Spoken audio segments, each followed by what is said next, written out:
नमस्कार साथियों, न्यूज़ दुनिया नीरज शर्मा यूट्यूब चैनल पर मैं नीरज शर्मा आप सभी साथियों का हार्दिक वंदन अभिनंदन। साथियों, सहारा इंडिया की जमीनें जो मध्य प्रदेश में बंदरवाट हुआ है वो कहीं नहीं हुआ।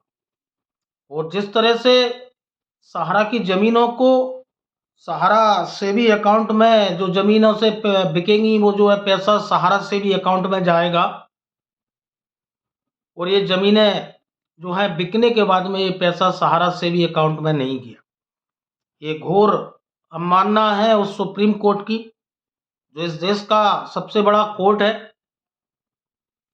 और मध्य प्रदेश में सहारा की जमीनों का जो बंदरवाट हुआ है उसके लिए मैं दैनिक भास्कर, उसके लिए मैं पत्रिका न्यूज़पेपर जो लगातार अनवरत सहारा की जमीनों का जो बंदरवाट का खेल खेला है राजनेताओं ने और उद्योगपतियों ने, और जो सहारा की भोली वाली और गरीब जनता से जो निवेश सहारा ने लिया और देश भर में ये अपने सहारा की हाउसिंग कैटलॉग में अपनी जमीनें जो है दिखाकर और प्रलोभन देकर कि सहारा पर 3 गुना संपत्ति है जो भुगतान करना है। लेकिन जब इन जमीनों की बारी आई तो वो प्राइवेट बिल्डर्स के नाम से जो है खरीदी गई।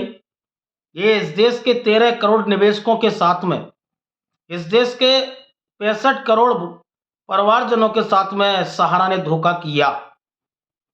साथियों, आज लड़ाई बहुत लंबी है और आपने देखा कि भोपाल, कटनी, जबलपुर की जो जमीनें बिकी उसमें जो है संजय पाठक का नाम आया और बगैर राजनीतिक हस्तक्षेप के ये जमीनें नहीं बिक पाती।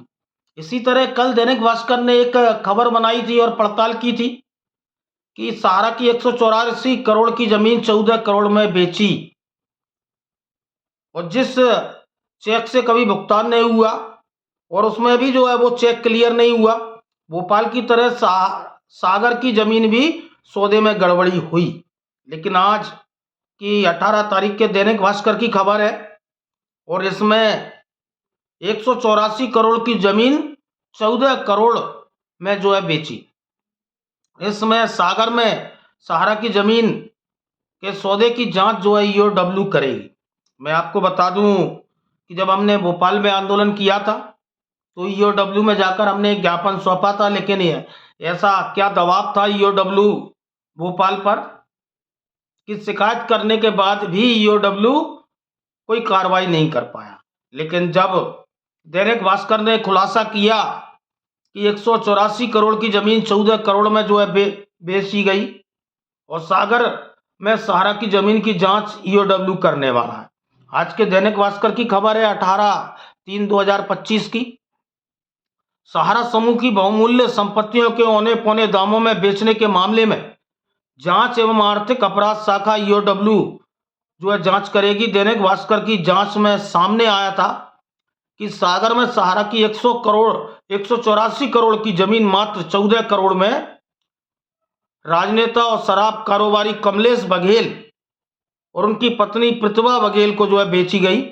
यही नहीं, जिस चेक से कभी जो है भुगतान नहीं हुआ उससे जो है रजिस्ट्री दिखाई गई और भास्कर के खुलासे के बाद में ईओडब्ल्यू के महानिदेशक उपेंद्र जैन ने जो है इस पर संज्ञान लिया है और उन्होंने कहा है कि हम हर दस्तावेज को खंगालने का काम करेंगे। भास्कर में इन्वेस्टिगेशन में पता चला कि संपत्तियों को सुप्रीम कोर्ट ने 2016 में निवेशकों को पैसा लौटाने के लिए बेचने का आदेश दिया था और संपत्तियां 10 सहायक कंपनियों के नाम से बेहद कम कीमत में जो है बेच दिया गया। कुर्क की गई थी संपत्ति, कैसे बेची गई? ज्यादातर मध्य प्रदेश में जो संपत्तियां हैं और निवेशकों के हस्तक्षेप के बाद में संपत्तियां कुर्क कर दी गई और 28 दिसंबर 2020 के बाद सागर के तत्कालीन कलेक्टर ने इन संपत्तियों को कुर्क करने का आदेश दिया था ताकि निवेशकों को पैसा लौटाया जा सके। लेकिन अतिरिक्त सत्र न्यायालय ने आदेश खारिज कर दिया और सहारा की 10 संपत्तियों का दावा इन जमीनों को क्रेडिट कोऑपरेटिव सोसाइटी से कोई लेना देना नहीं है और ये जमीनें बिक गई 9 जिलों में 49 संपत्तियां बिकी हैं और सबसे ज़्यादा रजिस्ट्री सागर और विदिशा में जांच में सामने आया है और प्रदेश में 9 जिलों में 49 संपत्तियां बेची गई हैं। विदिशा सागर में सबसे ज़्यादा 10 संपत्तियां बेची गई। तो ईओडब्ल्यू ने दैनिक भास्कर की पड़ताल के बाद संज्ञान लिया है, लेकिन ईओडब्ल्यू कुंभकर्णी नींद से जागे और भोली भाली जनता से जो सहारा ने निवेश लिया, पूरे देश में लिया, लेकिन मध्य प्रदेश में जो बंदरवाट हुआ उस पर ईओडब्ल्यू संज्ञान ले, क्योंकि ये सुप्रीम कोर्ट की भी घोर अवमानना है कि ये पैसा सहारा से भी केस में नहीं गया और जिसने बेची उस पर भी कड़ी कार्रवाई होनी चाहिए। इसके पहले ईओडब्ल्यू ने जबलपुर, कटनी और भोपाल की जमीनों के लिए सम्मन भेजा था। कोई जो है सहारा इंडिया हाउसिंग से जुड़ा प्रतिनिधि जो है बयान देने नहीं पहुंचा। तो आप देख सकते हैं कि सहारा किस तरह से माखौल सहारा की जो जमीनों बेचने के बाद में उड़ा रही, उसको कानून का कोई डर नहीं।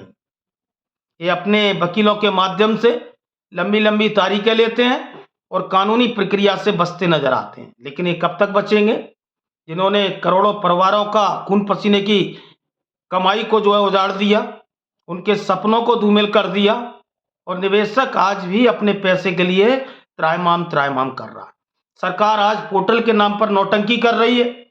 इस पोर्टल के नाम पर भी निवेशकों को पैसा नहीं मिल पा रहा, बड़ा दुखद है। इस देश में गरीबों के साथ न्याय करने वाला कोई नहीं। तो जागरूक रहिए, अपने हक के लिए लड़ते रहिए।